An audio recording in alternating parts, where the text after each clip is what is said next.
নমস্কাৰ মোৰ বন্ধু বান্ধৱীসকল। এয়া যে সাতটা আপোনালোকে দেখা পাইছে, এয়া হ'ল আস্থালিন। আৰু এই আস্থালিন ঔষধটো মই জাষ্ট চিনটেক্সৰ ওচৰতে আছোঁ, যিটো নেকি মই ওপৰত ইয়াত দি দিম।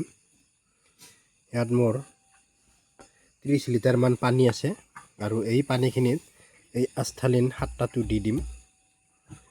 কাৰণ মোৰ যিহেতু ব্ৰইলাৰ আজি 35 ডেজ, এতিয়া যদি কাহ হয় তেতিয়াহ'লে অলপ অসুবিধাৰ সন্মুখীন হ'ম। গতিকে এতিয়াই যদি অলপ কাহৰ ঔষধ খুৱাই থৈ দিওঁ, অলপ কিবা এটা হোৱাৰ আগত অলপ হাত সাৰিব পাৰিম বা প্ৰটেকশ্যন দি থোৱা যেন হ'ব। তাৰ বাবে এই আস্থালিনটো মই আনিছোঁ।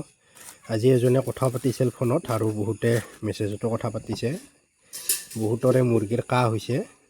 কাহ হোৱাৰ কাৰণ এতিয়া বৰ্তমান বতাহ বৰষুণৰ টাইম আৰু খন্তেকতে ৰ'দ দিব আৰু অলপ 2-1 ঘণ্টাৰ পিছতে বৰষুণ দিব।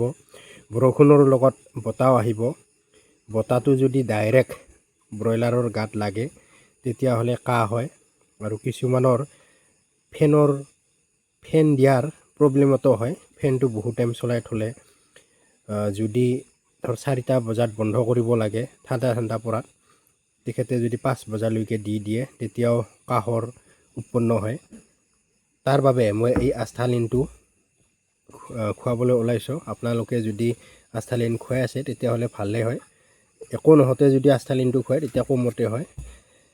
যদি কিবা ক'ব লগা আছে তেতিয়াহ'লে জনাব। আৰু আজি মই এই আস্থালিনটো দি দিম। যিকোনো বৰ্তমান ভিটামিন নিদিওঁ। এই আস্থালিনটো খোৱাৰ পিছত ৰাতি 12মান বজাত সেয়া মাল্টিষ্টাৰটো দি দিম।